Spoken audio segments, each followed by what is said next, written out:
हम जो विषय चला रहे थे वो विषय था प्रश्नोत्तर, है कि नहीं?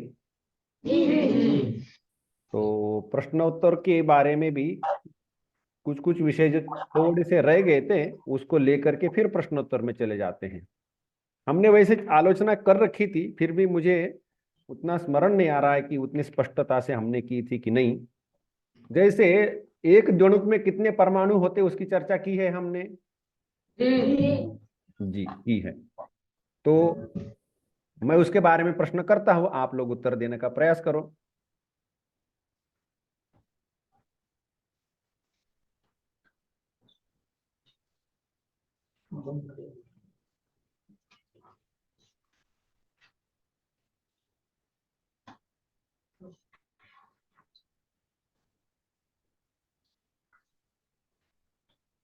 बताओ।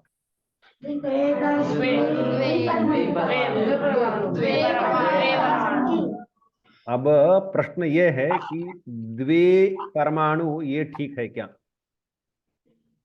संस्कृत में यदि शुद्ध करना है तो क्या उत्तर देना पड़ेगा?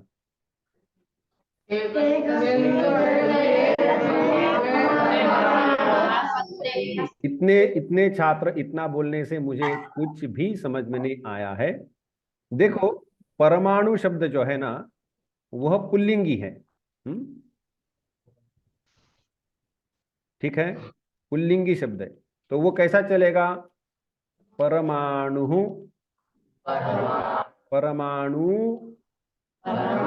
माणवः, ऐसा चलेगा। तो यदि हमें दो परमाणु बोलना है तो क्या कर परमाणु सहा, है कि नहीं? तो एक, तो पूरा उत्तर क्या होगा? एकस्मिन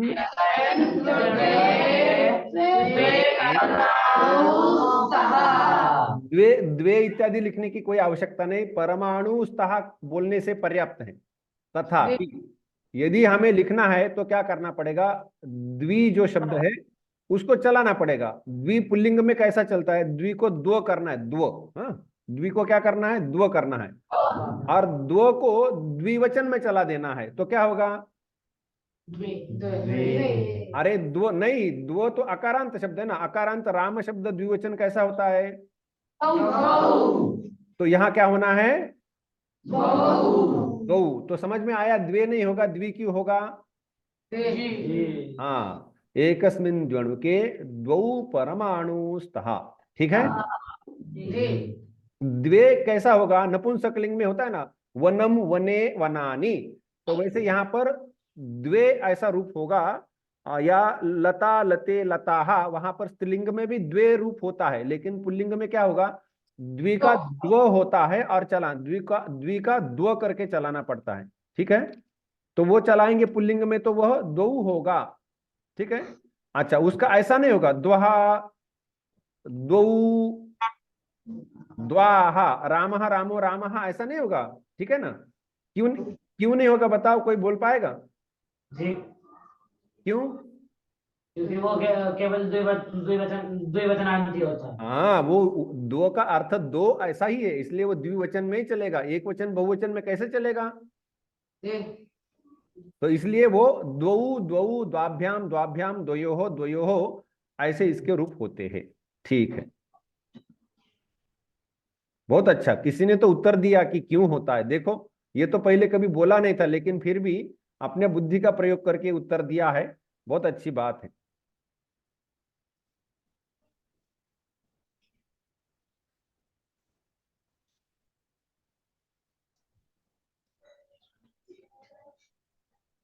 क्या उत्तर दोगे?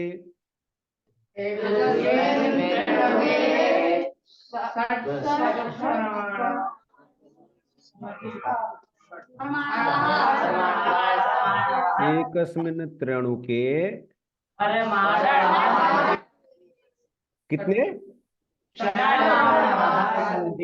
षट् परमाणवः सन्ति। वाह।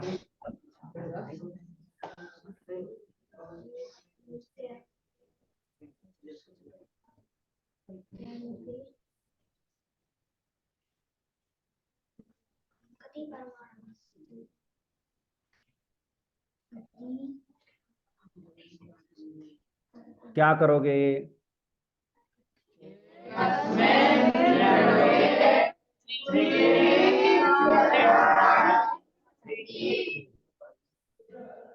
एकस्मिन् त्र्यणुके त्रीणि त्रीणि रूपाणि सन्ति। ठीक है, अच्छी बात है। आगे बढ़ाते हैं। एकस्मिन् चतुरणुके कति परमाणवः सन्ति?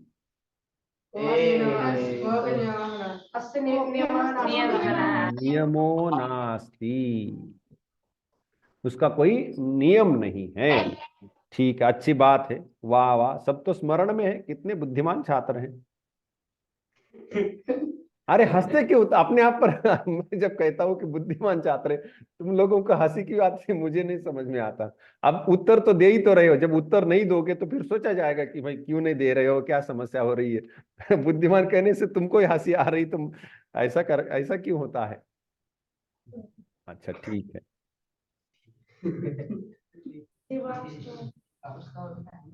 हम्म, आगे और आगे प्रश्नों को आगे बढ़ाना चाहिए।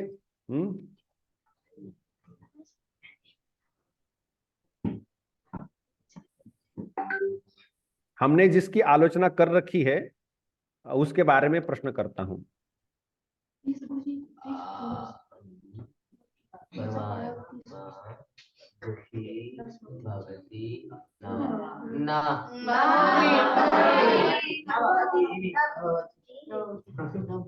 न भवति, परमात्मा दुखी न भवति। अच्छा,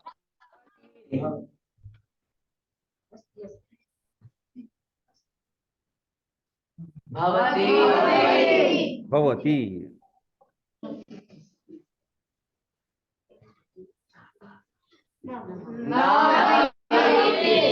अरे क्या कह रहे हो, परमात्मा सुखी नहीं होता है? क्यों क्यों बताओ? उसके पास मन नहीं है, उसके पास मन नहीं है। कारण, सकारण बताना चाहिए, है ना? क्यों नहीं होगा बताओ? एक जन बोले, एक जन। उनके पास मन नहीं, उसके पास मन नहीं है। तो अच्छा, ये भी एक उत्तर है कि मन नहीं है इसलिए वो सुख का अनुभव नहीं कर सकता। मान लो कि यदि मन होता तो क्या कर लेता सुख का अनुभव? नहीं। क्यों? उनको पहले से सब पता होता है। एक जन बोले, एक जन बोले, सब बोलने से। उनको पहले से सब कुछ पता होता है। अरे नहीं, पहले से सब कुछ पता होना बात अलग है, लेकिन सुख का अनुभव होना, सुखी मतलब सुख का अनुभव होना, है ना? तो सुख का अनुभव होना, तो यदि मन दे दिया तो क्या सुख का अनुभव होने लगेगा? नहीं। क्यों नहीं होगा? क्योंकि उनको कोई नई बात ही नहीं पता चलेगी।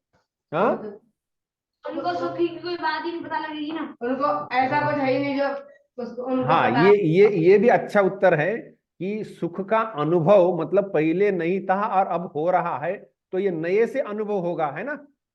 तो ये नए से अनुभव तो ईश्वर को होता नहीं, सब पहले से पता, इसलिए सुख का अनुभव नए से नहीं होगा।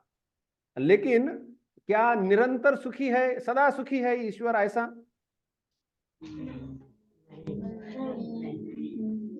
ऐसा भी नहीं। अरे ईश्वर ईश्वर को तुम सुख का भी अनुभव नहीं करने दे रहे हो और सदा के लिए सदा सुखी है, नित्यानंद, तो वो भी नहीं करने दे रहे हो, तो ईश्वर, तुम लोग कैसे हो? ईश्वर क्रुद्ध हो जाएगा तुम लोगों पर। क्रुद्ध भी नहीं होंगे, तो गुस्सा नहीं, उनको दोष नहीं। उसका ऐसा है, उसका उसका हमारे न्याय व्यवस्था के अनुसार का उत्तर ये है कि सुख होने के लिए धर्म या पुण्य होना चाहिए, है ना? और जितना पुण्य उतना सुख होता है। लेकिन ईश्वर ईश्वर को ईश्वर न धर्म न ही अधर्म करता है। अर्थात ऐसा कोई काम नहीं करता जिससे उसको पुण्य पाप हो, है ना। जब ईश्वर को पुण्य पाप, ईश्वर के पास मतलब ईश्वर के पास पुण्य या पाप यदि नहीं है तो ईश्वर को पुण्य होता तो सुख होता, तो इसलिए सुख या दुख नहीं होगा। क्योंकि सुख दुख का कारण क्या है? पाप और पुण्य। ईश्वर को पाप पुण्य नहीं है और इसलिए ईश्वर को वो पाप पुण्य जनित जो सुख है या वो जो पाप पुण्य जनित सुख और पाप जनित जो दुख है वह नहीं होगा। तो इसलिए इससे हमें क्या है कि ईश्वर को जैसे वो है ना धर्म अधर्म नहीं है, तो इसलिए सुख और दुख भी नहीं है। धर्म अधर्म नहीं तो सुख दुख यह भी नहीं है ना। ईश्वर को ये सब नहीं है। अब यदि कहना है कि ईश्वर को सुख क्यों नहीं होता तो क्या उत्तर देना पड़ेगा? हाँ, सुख होने के लिए धर्म की या पुण्य की आवश्यकता होती है और ईश्वर के पास ऐसा कुछ कर्म के द्वारा अर्जित पुण्य होता नहीं है और इसलिए ईश्वर को सुख होता नहीं। और इसी प्रकार से ईश्वर को दुख भी नहीं होगा। क्यों नहीं होगा? क्योंकि दुख होने के लिए पाप होना पड़ता है और ईश्वर के पास पाप है ही नहीं, तो इसलिए ईश्वर को दुख भी नहीं होगा। न्याय मत में ये व्यवस्था है। अब अन्य अन्य मतों में अन्य व्यवस्था होगी, लेकिन न्याय मत में तो ये व्यवस्था है ना। अब इसके इसके इसके विरुद्ध किसी को कोई युक्ति करनी हो, बोलना हो तो बोल सकते हैं कि नहीं स्वामी जी ऐसा हो रहा है, गुरुजी वैसा हो रहा है, ईश्वर तो कभी कभी ये करते वो करते, ऐसा हमें लगता है कि वो। तो फिर कोई कोई तो उसके बारे में यदि किसी के पास कोई तर्क युक्ति कोई प्रश्न उपस्थित होता है तो अवश्य करे। हम अपने विचारों को तर्क युक्ति को बंद नहीं रखना चाहिए। जब मन में प्रश्न आ रहा है तो प्रश्न करके चलो, ठीक है ना। हाँ, तो क्या कोई प्रश्न है?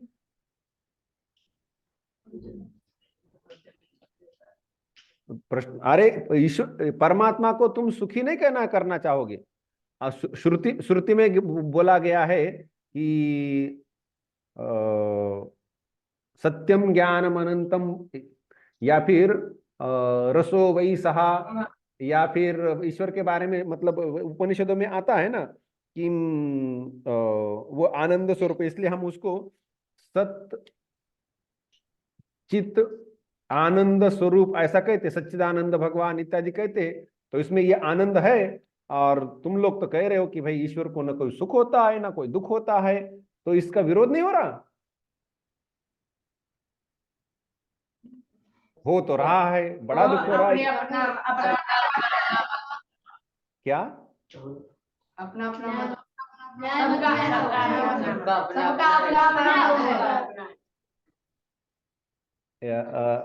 राजा राम अकेला बोले।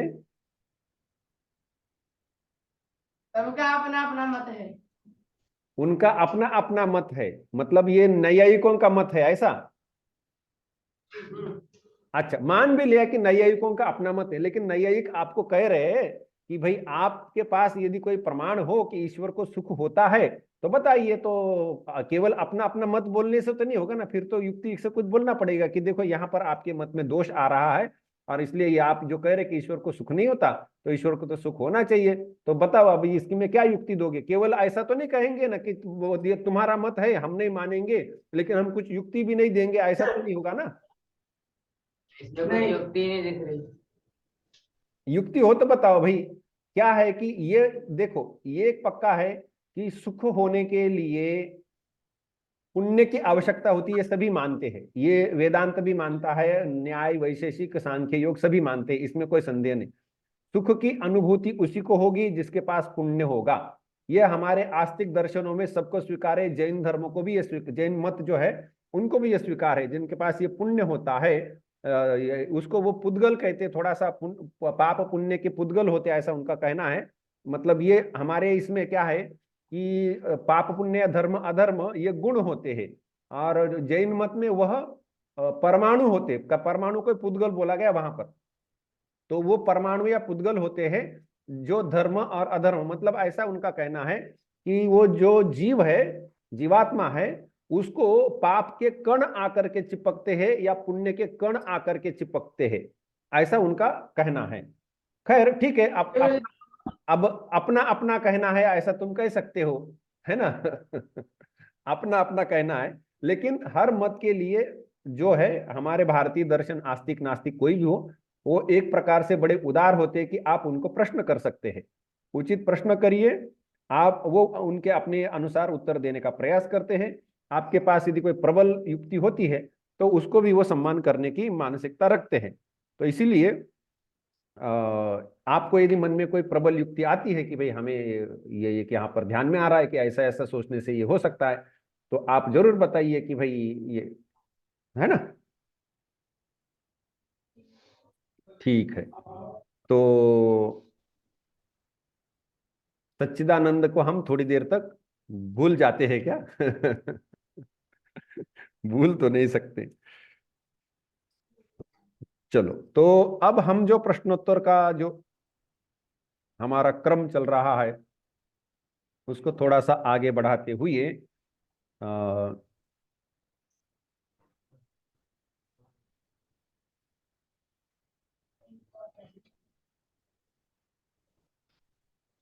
बताओ। अच्छा, रूप रहितम द्रव्यम वायु, बस हो गया उत्तर।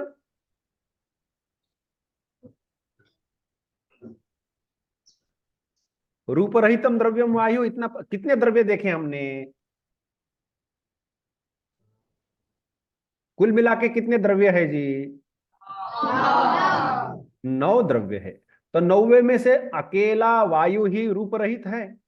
नहीं। फिर दिक, काल, आत्मा, आकाश, आकाश को रूप है? आकाश को आकाश में देखो, विभू को रूप नहीं होगा, ध्यान में रखना, विभू को रूप नहीं रूप नहीं होता होगा। है। तो आकाशम, फिर काल, कालः, दिक्, आत्मा, है ना। और मन को भी रूप नहीं है, इनको भी रूप नहीं है। तो रूप रहितम द्रव्यम किम, तो केवल वायु बोलोगे? तो फंसा दिया था कि नहीं, है ना? फंसा दिया था कि नहीं? हाँ, फंसा दिया था, सावधान रहना है। ये न्याय है, और ये इसको युक्ति से चलना पड़ता है, सोचकर चलना पड़ता है। ऐसे एकदम ये सरलता से उतने से नहीं चलेगा, थोड़ा सा तो इधर उधर इधर उधर सोचने के लिए बाध्य करेगा, है ना।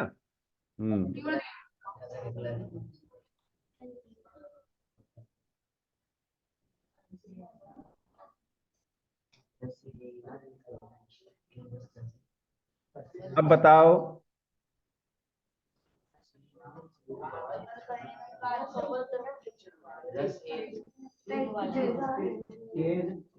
जिसका रूप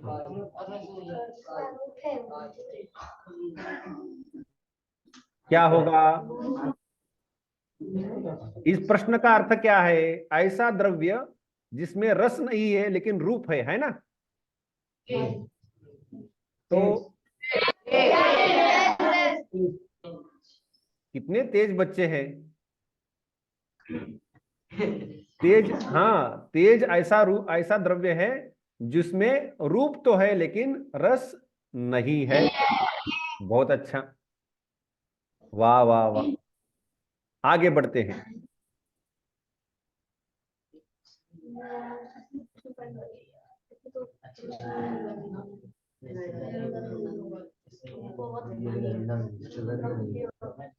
बताओ।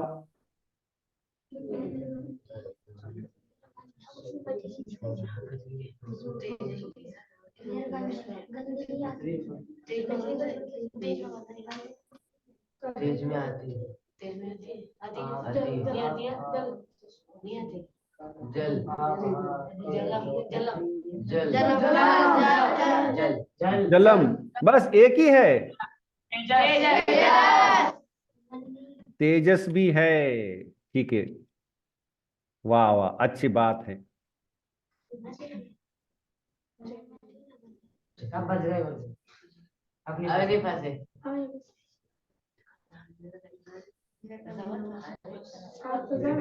अब बताओ।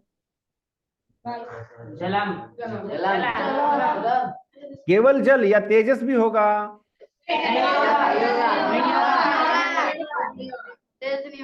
तेज नहीं होगा कि तेज नहीं होगा, केवल छात्र ही तेज है, बाकी कोई तेज नहीं है। आप भी तो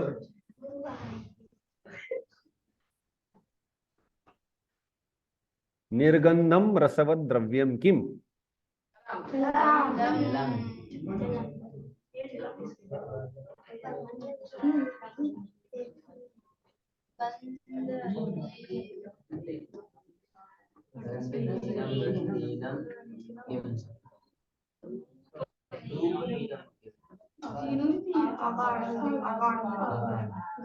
अब बताओ।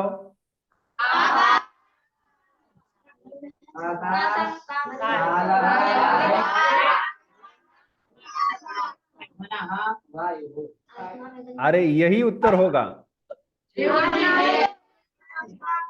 है कि नहीं? यही उत्तर होगा। वाह, बहुत अच्छा बात, अच्छी बात है। तो तुम लोगों को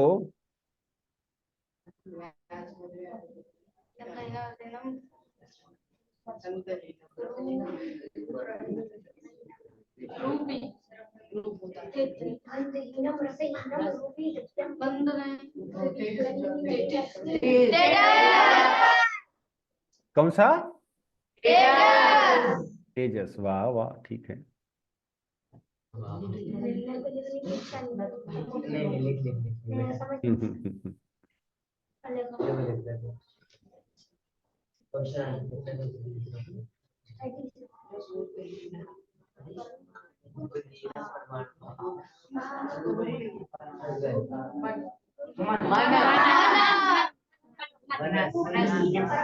मनस और वाह, ठीक है, अच्छी बात है, अब ठीक पकड़ रहे हो। मनस और वायु, अच्छी, अच्छा पकड़ा।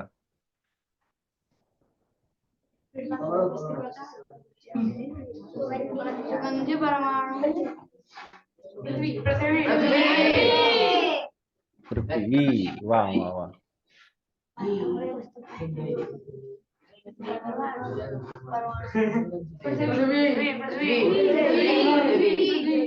अरे सुगंधी परमाणु पृथ्वी का, दुर्गंधी भी उसी का होगा। अच्छी बात है, सुगंधी परमाणु भी उसका है, क्योंकि गंध गंध दो प्रकार का है, सुरभि असुरभि। सुगंधी दुर्गंधी, तो ठीक है, सुगंध दुर्गंध, अच्छा है, ठीक पकड़ा।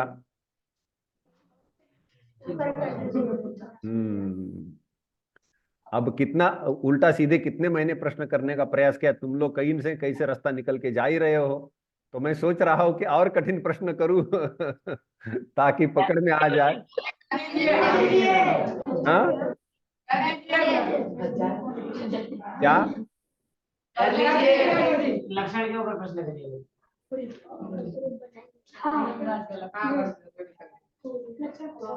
अच्छा ठीक है, लक्षण को लेकर के मैं कुछ प्रश्न करता हूं, है ना?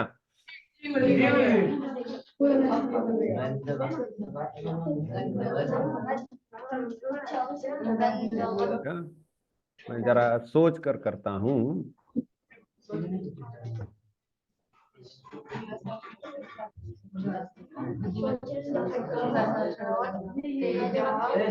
कौन सा दोष होगा?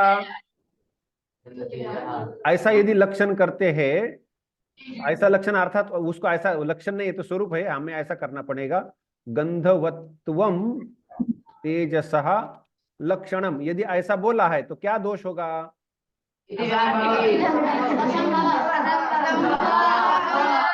वाह वाह वाह, असंभव दोष होगा। क्यों असंभव दोष होगा? गंध तेज में होता ही नहीं है।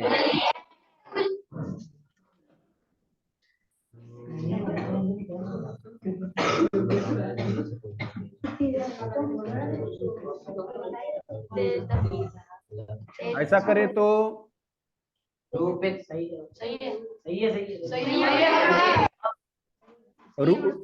देखो, रूप रूप शब्द है, उससे हमें मिलता है रूप, जिसका वो होगा रूपिन, और उसमें रहेगा रूपित्व, है कि नहीं? तो रूपित्व मतलब रूप जिसमें है वह, है कि नहीं? ऐसा। अरे रूपित्व मतलब रूप जिसमें, ऐसा नहीं, रूपित्व मतलब रूप ही, रूपित्व मतलब रूप, है ना? ठीक है, रूपित्व मतलब रूप। तो रूप यदि तेजस का लक्षण करते हैं तो लक्षण में कोई दोष नहीं है तो? अच्छा, तो रूप और कहाँ कहाँ मिलता है हमें?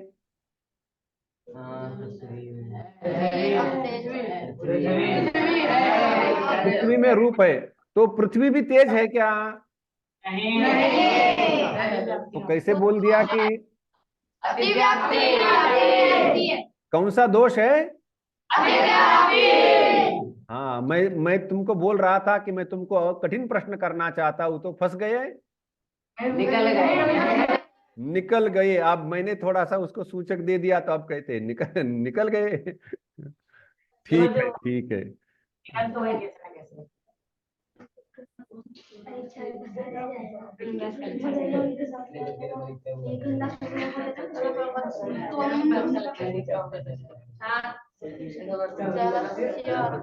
अरे बातचीत नहीं करना ज्यादा, इधर ध्यान देना। रसवत्वम जल से लक्षणम,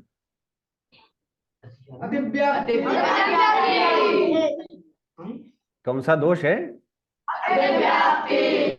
कहाँ पर अतिव्याप्त होता है?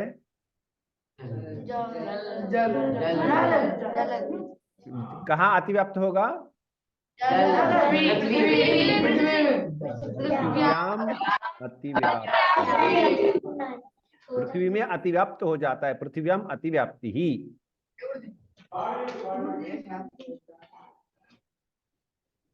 तो अब देखो, हम दोष तो देख रहे हैं, तो दोष है तो दूर करने का प्रयास भी होना चाहिए। तो क्या इसमें क्या जोड़ू कि जिससे वो दोष दूर हट जाए, है ना? इस लक्षण को जरा संशोधन करना है, तो क्या जोड़ देने से ये दोष दूर होगा?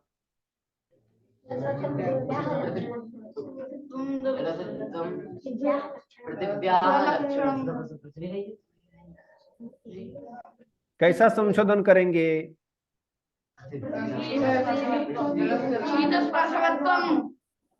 हाँ, हमें किसका लक्षण करना है? जल का करना है, जल का लक्षण करना है। तो जल का लक्षण करना है, रसवत्वम किया तो वो लक्षण पृथ्वी में भी चला गया, तो इसलिए वह अतिव्याप्ति दोष से ग्रस्त है। तो इसलिए हमें इसको ठीक करना है।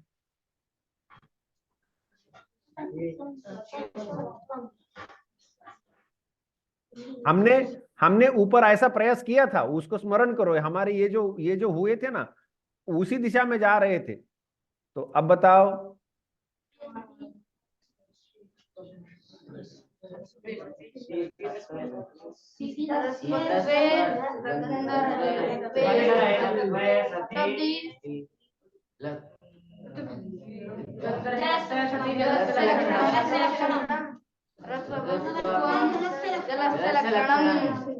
अब ठीक है?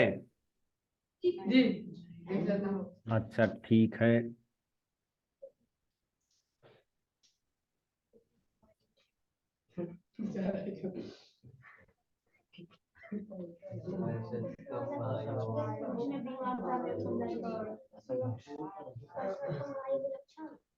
ऐसा करे तो क्या दोष है? अतिव्याप्ति। ये कहाँ का अतिव्याप्त होता है? आकाश में स्पर्श कहाँ पर? तेज में। अच्छा, जल का स्पर्श नहीं होता है? हाँ, देखो, शीत स्पर्शवत्यः आपः उष्ण स्पर्शवत् तेजः लिखा है कि नहीं।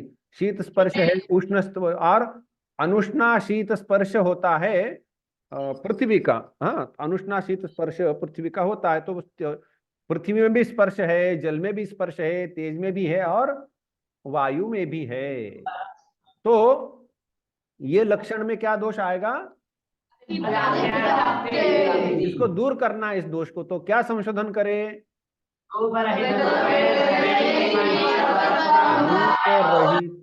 रूप रहितत्वे, रूप रहित डबल तो होने की आवश्यकता नहीं, रूप रहितत्वे सति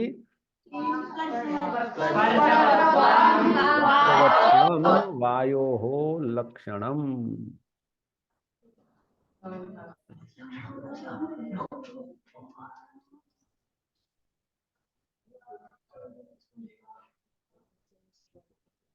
ज्ञान को बुद्धि भी कहते हैं न्याय में। हाँ, दर्शन में ज्ञान को बुद्धि भी कहते हैं। बुद्धि बुद्धि बुद्धि ज्ञान बुद्धि।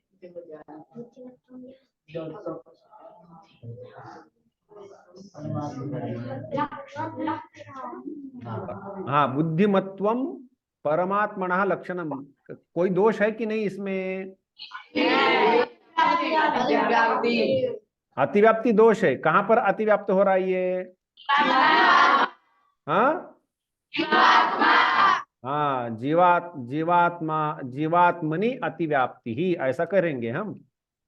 जीवात्मनि अथवा जीवात्मसु, अनेक है, जीवात्मसु बहुत है, तो जीवात्मसु अतिव्याप्ति ही संशोधन करना है। तो कैसे करेंगे बताओ?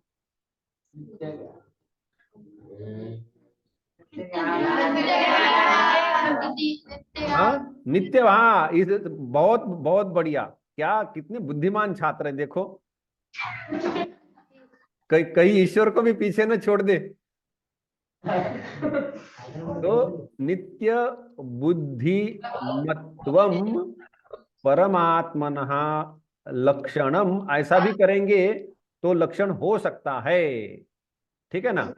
नित्य बुद्धि मतलब नित्य ज्ञानवान। हाँ, नित्य बुद्धिमत्वम नित्य ज्ञानवत्वम हो सकता है। बहुत अच्छा, बहुत अच्छा।